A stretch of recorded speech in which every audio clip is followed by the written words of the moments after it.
ay napakagaling na magbigay ng mga comment sa kwento. Nagka-adject kayo ng mga salita, nagdaragdag din kayo. At yan ay isang karamihan ng critical na creative and critical storyteller. Kasi yung pag-adlib at pagdaragdag, nagbibigay din ng kahulugan sa kwento. Hindi naman ang kwento, kung pinasa nyo, yun na lang. Meron pa kayo naisip na idadagdag, di ba? Bakit nagdagdag kayo doon sa mga kwento nyo? Parang may magawang aral ng kinig. Ano pa? Bakit pinagdagan natin ang kwento?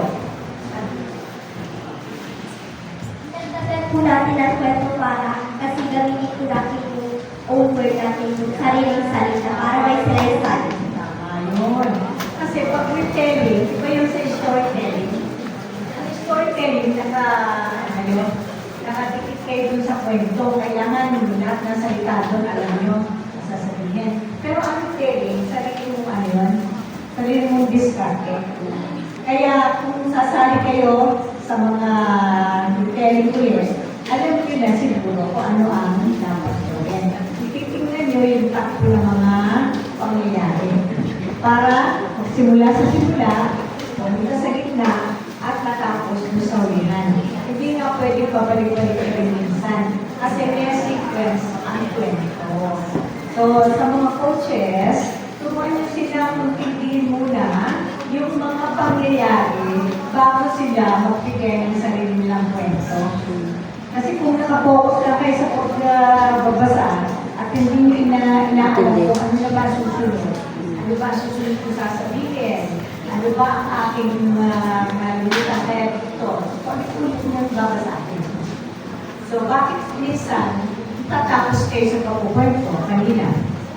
Kasi may nalilimutan kayong sasabihin ng mga pangyayari.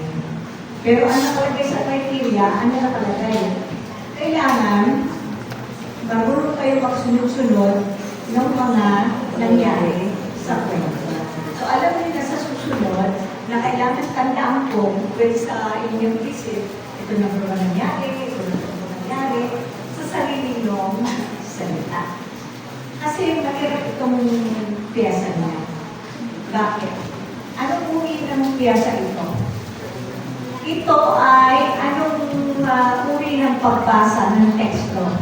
Meron tayo sa GAPED ngayon na nakakawin na dalawang uri ng teksto.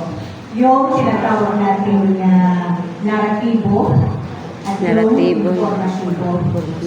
So, kahit nasabihin pa natin na ito ay naratibo, pareho lang ito doon sa mga informatibo na may pagsusunod-sunod. Halimbawa, ano ba yung dito? May sunod-sunod pinapang. Dito, parang pinagsunod-sunod nyo ang kwento na nangyari sa buhay ni Esko. Kaya minsan, na hindi kayo nakakabit na nangyari. At pumunta na kayo sa huli na tapos na yung kwento. Kaya mahirap ang mga teksto na ganyan na merong sunod-sunod na pangyayari na hindi mo na minsan naisip na dapat pala may nauna at merong dapat na mabuti. Pero lahat naman kayo naliwala na ang huli tungkol saan? Nalimutan ako ang kwento. Buntis ang ina ni Isko. Okay. So, sino lahat ang magbigay ng ending ng kwento na panganganak na yung nanay ni Isko?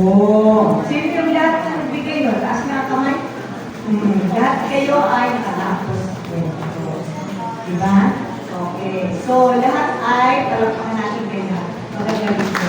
Kasi sunod, tayo nakikita sa susunod na rin ay alam ko magagaling na ang mga bata.